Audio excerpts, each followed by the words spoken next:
Mobile में digital mic लगाते समय बहुत सारे लोग बहुत सारी गलतियाँ करते हैं। तो सबसे पहला मिस्टेक होता है गलत माइक लगाना। मोबाइल का डिजिटल माइक डिफरेंट होता है। माइक बिना मैच किए कभी नहीं लगाना चाहिए। बहुत सारे जो नए-नए बिगिनर होते हैं उनको पता ही नहीं होता है। उनको लगता है कि बस सभी डिजिटल माइक जो है वो एक ही जैसा होता है।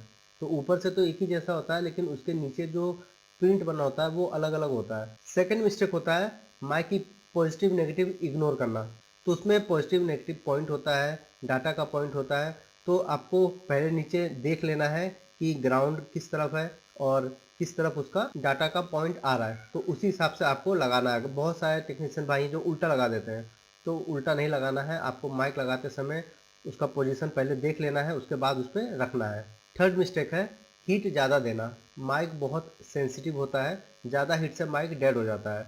बहुत सारे टेक्नीशियन भाई हैं जो माइक लगाते हैं, उसके बाद में बोलते हैं कि माइक लगाने के बाद में माइक काम ही नहीं किया। इसका ये एक रीज़न ये भी होता है कि वो हीट ज़्यादा दे देते हैं। माइक पे कभी भी आपको डायरेक्ट हीट 1-2 सेकंड से ज़्यादा नहीं देना होता है, क्योंकि ऊपर इसका होल होता है। तो होल के अंदर अगर डायरेक्ट हीट जाता है तो माइक ख़राब हो जाता है। तो इसलिए आपको साइड से हीट देना है और उसके बाद में थोड़ा सा हिला देना है, माइक अपने आप ऑटोमेटिक बैठ जाता है।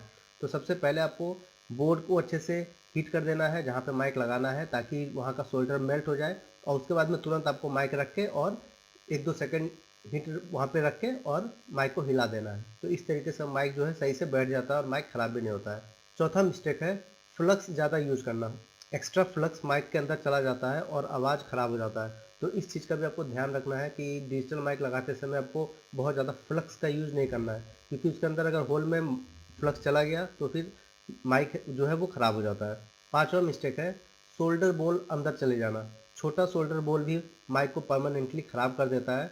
तो हीट करने के बाद में वहाँ पे छोटा-छोटा बोल जो है वो बन जाता है। तो अगर आप बोल के ऊपर ही माइक को रख देंगे तो माइक जो है वो अच्छे से बोर्ड से टच नहीं होगा। अगला मिस्टेक है डस्ट मिट्टी साफ़ ना करना। माइक के अंदर अगर डस्ट रह जाता है तो या तो आवाज़ कम हो जाता है या तो आवाज़ क्लियर नहीं आता है। तो इस चीज़ का आपको खास ध्यान रखना है। माइक लगाने से पहले एक बार आप पीसीबी को क्लीन कर लीजिए, क्योंकि अगर उसमें डस्ट होगा तो वो माइक के होल के अंदर चला जाएगा और इससे आपका माइक जो है वो ख़राब हो जाएगा। अगला मिस्टेक है माइक होल गलत साइड में लगाना। कई लोग माइक को उल्टा लगा देते हैं जिससे आवाज़ क्लियर नहीं आता है। माइक लगाने से पहले आपको पीसीबी को अच्छे से क्लीन करना है, क्योंकि इस पे बहुत सारा कार्बन भी होता है और अगर थोड़ा सा भी कार्बन माइक के अंदर चला जाएगा या फिर उसके नीचे रह जाएगा तो फिर माइक जो है वो ख़राब हो जाता है या फिर उसमें प्रॉब्लम आने लगता है। अगला मिस्टेक है चीप क्वालिटी का माइक लगाना। सस्ता माइक लगाने से कस्टमर वापस आता है, कुछ ही दिनों में माइक फिर से ख़राब हो जाता है या फिर उसका आवाज़ जो है इतना क्लियर नहीं होता है। तो आपको हमेशा ध्यान रखना है कि एकदम थर्ड क्वालिटी का माइक नहीं लगाना है आपको। थोड़ा अच्छा क्वालिटी का माइक आप लीजिए। डिजिटल माइक जब भी लगाइए तो थोड़ा अच्छा क्वालिटी का लगाइए। अगला मिस्टेक है कंटिन्यूटी टेस्ट ना करना। माइक लगाने से पहले मल्टीमीटर से सप्लाई चेक नहीं करना बहुत बड़ी गलती है, क्योंकि बहुत बार क्या होता है कि टेक्नीशियन भाई माइक को चेंज करते रहते हैं, 2, 3, 4 माइक लगा देते हैं, लेकिन फिर भी उनका प्रॉब्लम सॉल्व नहीं होता है। तो इसका 2 कारण होता है, या तो उनको माइक लगाना नहीं आता है ढंग से और दूसरा कारण होता है कि सप्लाई ब्रेक होता है। तो प्रॉब्लम होता है सप्लाई में और वो माइक को बार-बार चेंज करते रहते हैं। तो सबसे पहले माइक लगाने से पहले आप एक बार उसके बगल में जो कंपोनेंट लगा होता है, वहाँ पे आप मल्टीमीटर से चेक कर लीजिए कि जीआर आ रहा है कि नहीं। अगर जीआर मिल रहा है तो इसका मतलब सप्लाई ओके है, तब आप कंफर्म हो जाइए कि माइक में प्रॉब्लम है, उसके बाद माइक को आप चेंज कीजिए। वरना पता चले कि आप माइक पे माइक चेंज कर रहे हैं और प्रॉब्लम कहीं और है। ग्राउंड सही ना हो तो आवाज़ कट-कट के आती है, तो इस चीज़ का आपको ध्यान रखना है। अगला मिस्टेक है माइक लाइन ट्रैक डैमेज करना। ट्रैक स्क्रैच हो गया तो माइक चेंज करके भी प्रॉब्लम रहेगा, तो इसीलिए आपको ध्यान रखना है कि कभी भी आपको स्क्रैच नहीं करना है किसी चीज़ से। अगर माइक का लाइन ब्रेक हो जाएगा, जो सप्लाई है वो माइक तक नहीं पहुंचेगा। कंपोनेंट तक तो आप चेक करेंगे तो जीआर मिलेगा, लेकिन अगर वहाँ का जो ट्रैक होता है अगर वो बीच से स्क्रैच करके आपने ख़राब कर दिया है तो वहीं पे ब्रेक हो जाएगा, फिर आपको बहुत प्रॉब्लम होगा माइक को रिपेयर करने में। उसके बाद आपको जंपर का ही सहारा लेना पड़ेगा। अगला मिस्टेक है कस्टमर को टेस्ट नहीं दिखाना।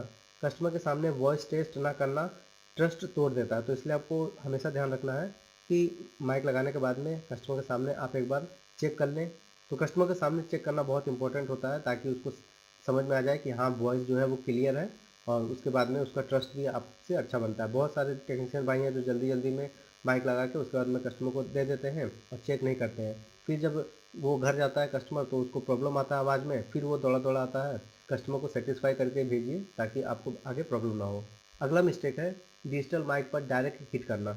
और लास्ट मिस्टेक जो बहुत सारे टेक्नीशियन भाई करते हैं, माइक लगाने के बाद में स्पीकर वो ऑन कर देते हैं, उसके बाद में माइक का आवाज़ जो है वो चेक करते हैं।